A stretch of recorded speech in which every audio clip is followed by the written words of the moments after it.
हाँ जी मेरे super cool friends, मेरे प्यारे प्यारे दोस्तों, कैसे हैं आप सब। और उम्मीद करता हूं कि आप लोग भाई बिल्कुल अच्छे होंगे, बिल्कुल बिंदास होंगे। जहां पर भी हो स्वस्थ रहें, मस्त रहें और आप अपने काम में बिल्कुल एंजॉय कर रहे हो। यही मैं चाहता हूं, बिकॉज आप जो भी काम करते हैं ना उसे एंजॉय करना बहुत जरूरी है। हालांकि ये सब कोटेशन नहीं है, ये सब मैं आपको मतलब सीरियसली बता रहा हूं कि बहुत जरूरी है। अगर आप अपने काम को एंजॉय नहीं करते हैं तो फिर काम करने में मजा नहीं आता है। बाय द वे, मुझे पता है कि आप सब बहुत अच्छे तरीके से अपने काम में मन लगा रहे हैं और साथ में अपनी लाइफ को भी एंजॉय कर रहे हैं। लेकिन एक गर्मा गर्म खबर लेकर के आप लोगों के साथ में आया हूं और इस पर आप लोगों की राय भी मैं चाहता हूं। आप अपनी राय जरूर दीजिएगा, बिकॉज यहां पर दोनों तरफ से इंटरेक्शन हो जाए तो मजा आ जाए। आप जो भी कमेंट करते हैं उस कमेंट को मैं पढ़ता हूं, उस कमेंट को मैं लेता हूं। हमेशा आप देखेंगे वीडियो में आप दोस्तों के कमेंट्स लेता हूं, तो इसी पर चर्चा करेंगे। चैनल को जरूर सब्सक्राइब कर लीजिएगा दोस्तों, वीडियो को लाइक कर लीजिएगा और लगातार अपना प्यार, अपना सपोर्ट बना करके रखें स्पोर्ट्स टॉक के साथ में। दो ऐसे खिलाड़ी जिनके साथ में हो रही है नाइंसाफी, क्या इनको ओडीआई से बाहर करने की हो रही है तैयारी, इस पर चर्चा करेंगे। दो कौन से वो खिलाड़ी हैं जिनके साथ में एकदम नाइंसाफी साफ साफ नजर आ रहा है, और ये खिलाड़ी दोनों मैच विनर है भारतीय टीम के लिए। एक कमाल लाजवाब राहुल हैं, यानी कि केएल राहुल हैं, और दूसरे हैं अर्शदीप सिंह, जिनके बारे में जितनी तारीफ की जाए उतना कम है। हालांकि परसों मैंने जब प्लेइंग 11 बनाई थी, मैंने आप लोगों को बता दिया था कि अर्शदीप सिंह जो हैं वो आपके प्लेइंग 11 का हिस्सा नहीं होंगे। मैंने एग्जैक्टली जो प्लेइंग 11 आपको बताई थी, exactly same to same playing 11 match में खेली है।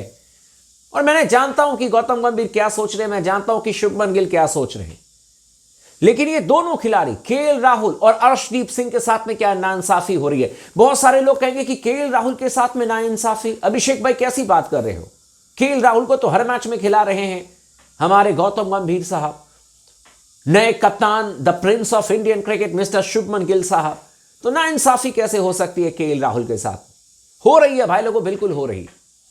कई बार मैंने स्पोर्ट्स टॉक पर यह बात उठाई है और आप लोगों ने सपोर्ट भी किया, और इसीलिए मैं कह रहा हूं कि आप लोग कमेंट जरूर कीजिएगा। आपका कमेंट सबसे इंपॉर्टेंट है मेरे लिए और इस मुद्दे को उठाने के लिए।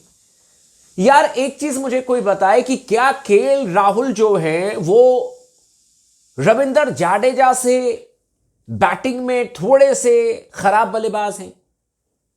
या अगर मान लीजिए कि इसको हम अलग तरीके से पेश करें तो चलो ठीक है, कोई कहेगा कि क्रिकेटिंग सेंस में कोई खराब कोई बढ़िया नहीं होता, लेकिन मुझे कोई एक चीज बता दे कि अगर हम विराट कोहली को, ठीक है, 6 नंबर पर बैटिंग करने के लिए महेंद्र सिंह धोनी अगर भेजते करियर की शुरुआत में कि भाई तुम 6 नंबर खेलो, या रोहित शर्मा को कहते कि तुम 6 नंबर 7 नंबर खेलो, तो क्या विराट कोहली द ग्रेट विराट कोहली बन पाते, या Rohit Sharma the great legendary Rohit Sharma बन पाते? आप इस बात को जरा ध्यान से सुनिएगा। मैं ये नहीं कह रहा हूं कि भाई आप ओपन करवा दीजिए केएल राहुल से, क्योंकि ओपनर तो आपके पास में कोई 2 ही प्लेयर होगा, उसमें से रोहित शर्मा आपके लिए ओपन कर रहे हैं, 3 नंबर पर विराट कोहली हैं, 4 नंबर पर श्रेयस अय्यर हैं। लेकिन मेरा सवाल है कि क्या केएल राहुल 5 नंबर डिजर्व नहीं करते हैं क्या? और जब केएल राहुल कप्तान थे साउथ अफ्रीका के खिलाफ में, वाइजैक में उन्होंने 5 नंबर पर बैटिंग की थी, और क्या तगड़ी बैटिंग की थी उन्होंने यार। लेकिन आपको याद होगा कि चैंपियंस ट्रॉफी में 6 नंबर पर उनको बैटिंग करने के लिए भेजा जाता था आफ्टर अक्षर पटेल। और ये स्ट्रेटेजी मुझे बिल्कुल समझ में नहीं आती है। विद ड्यू रिस्पेक्ट टू अक्षर पटेल और रविंद्र जाडेजा, दोनों बेहतरीन ऑलराउंडर हैं जो भी हैं, लेकिन केएल राहुल है भाई। केएल राहुल कमाल लाजवाब राहुल हैं, और मेरे को पूरा यकीन था कि केएल राहुल कल मैच फिनिश कर देंगे। मुझे बहुत ज्यादा चिंता नहीं थी, बिकॉज आई नो कुछ लोग कह रहे हैं कि वो तो महेंद्र सिंह धोनी की कॉपी कर रहे हैं, आखिरी तक मैच को लेकर के गए, उसके बाद मार करके मैच जिता दिया। देखो भाई, एक चीज समझ जाओ, जब 50-60 रनों की जरूरत होती है और उस समय अगर मारने के चक्कर में केएल राहुल आउट हो जाते तो उनका करियर खराब कर दिया जाता कि अरे यार मैच को फंसा दिया, कुछ करने लायक नहीं है, ये तो बिल्कुल है ना, कुछ नहीं करता है, टीम में ऐसे ही खेल रहा है। वो मैच को क्लोज लेकर के गए, हर्षित राणा ने उनको सपोर्ट किया, लेकिन जब लगा कि अब मैच पूरी पकड़ में है, उसके बाद फटाफट मैच जिता करके उन्होंने दुनिया को दिखाया कि अगर जरूरत पड़े तो मैं इस तरीके से ठुकाई भी कर सकता हूं। लेकिन सवाल यह है कि क्या केएल राहुल 5 नंबर से नीचे खेलने वाले प्लेयर हैं क्या? बिल्कुल नहीं, मेरे नजर में मैं लिखूंगा बिग बिग नो। यार आप देखो ना, आपकी बैटिंग लाइनअप कितनी सॉलिड नजर आएगी। शुभमन गिल, रोहित शर्मा, 3 नंबर पर आपके विराट कोहली, 4 नंबर पर अय्यर, 5 पर केएल राहुल। ये होनी चाहिए बैटिंग लाइनअप। मतलब मुझे समझ में नहीं आता कि 5 नंबर पर हमेशा कुछ ना कुछ पेंच फंसा दिया जाता है। जाडेजा आ गए, अक्षर पटेल आ गए, कभी नीतीश कुमार रेड्डी आ गए, केएल राहुल जो है वो ऐसे बैठे रहता है, कब बैटिंग आई कब बैटिंग आई। अब केएल राहुल जैसे बैट्समैन को कम से कम 15-20 ओवर खेलने का मौका दो।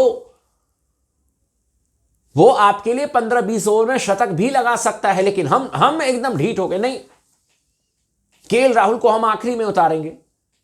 कुछ दिनों में ऐसा ना हो जाए कि हमारे कमाल लाजवाब राहुल को 11वें नंबर पर बैटिंग करने के लिए भेज दिया जाए। मतलब कुछ दिनों से मुझे समझ में नहीं आता है कि कुछ भी फैसले हो रहे हैं, कुछ दिनों से कुछ भी फैसले हो रहे हैं। बस मैच हम जीत रहे हैं, इसी की खुशी है। बाकी मैं इतना बता सकता हूं कि बड़े मैचेस में, बड़ी टीमों के खिलाफ में कुछ भी फैसले आपको कहीं का भी नहीं छोड़ेगा। यह बात आप लोग भी शायद एग्री करेंगे। इसीलिए यार देखो ना, जैसे कोई क्यों कहते हैं कि वेल ऑयल्ड मशीन कोई टीम, क्योंकि यार मशीन की तरह सारी चीजें फंक्शन करती है। जो ओपनर है वो बेहतर ओपनिंग करे। 3 नंबर पर आपके पास में Virat Kohli, the legendary batsman, 4 पर अय्यर, 5 पर आपके पास में केएल राहुल हो। एकदम सॉलिड बैटिंग ऑर्डर होगी, जो कि 2023 वर्ल्ड कप में नजर आ रही थी। लेकिन नहीं, हमें इनके साथ में छेड़छाड़ करनी है, केएल राहुल को पीछे दबोच देना है। और एक और प्लेयर है, दैट इज अर्शदीप सिंह। देखो ये चीज मैं समझता हूं कि T20 वर्ल्ड कप के बड़े इंपॉर्टेंट प्लेयर हैं अर्शदीप सिंह। बहुत उनके ऊपर में जिम्मेदारी है और उनको साबित करने की जरूरत नहीं है। लेकिन एक बात और है कि यार प्रसिद्ध कृष्णा इतने इंप्रेस नहीं कर पा रहे हैं। 4 मैच में पिटाई होती है, 1 मैच में अच्छी गेंदबाजी होती है। और अर्शदीप सिंह, मतलब एक चीज शायद आप लोग समझोगे, अभी तो मैं बहुत ज्यादा तेज आवाज से नहीं कह सकता हूं कि अर्शदीप सिंह को खिलाओ ही खिलाओ, बिकॉज T20 वर्ल्ड कप भी है। लेकिन यह भी बात सच है भाई लोगों कि जब भी किसी को बाहर करने की बात आती है गेंदबाजी डिपार्टमेंट में, the first name is Arshdeep Singh. हमेशा पहला नाम अर्शदीप सिंह होता है। जबकि आप उसके रिकॉर्ड उठा करके देख लो। T20 की तो मैं बात ही नहीं कर रहा हूं, T20 का तो चैंपियन गेंदबाज है भाई, आपका सबसे ज्यादा wicket taker, in fact better than Jasprit Bumrah, the great Jasprit Bumrah. लेकिन मैं कह रहा हूं ओडीआई में जरा आंकड़े निकाल करके देख लो यार अर्शदीप सिंह के। आप कहोगे कि क्या गेंदबाजी, साउथ अफ्रीका के खिलाफ में 350 रन बन रहे थे मैच में, 700 रन बन रहे थे ओडीआई क्रिकेट में, 5.5 की इकॉनमी से गेंदबाजी की है। लेकिन हम इनको ज्यादा मौका नहीं देते और इसको लेकर के ना मुझे बहुत निराशा है। आप इस गेंदबाज को मौका दो यार। ये टेस्ट मैच खेलने के लिए भाई भटक रहा है कि टेस्ट मैच में मौका दो। इंग्लैंड में 5 टेस्ट मैच तक भटक रहा है, आपने डेब्यू नहीं कराया अर्श। मेरे ख्याल से अगर मैं गलत नहीं हूं तो टेस्ट मैच खेले नहीं है अर्शदीप सिंह।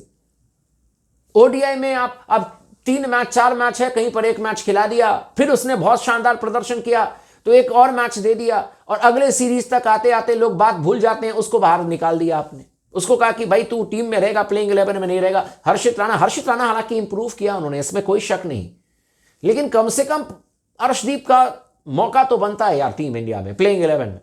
बाकी आप लोगों का क्या कहना है इन दोनों प्लेयर्स के बारे में, आप कमेंट जरूर कीजिएगा दोस्तों, और चैनल को भी जरूर सब्सक्राइब कर लीजिएगा।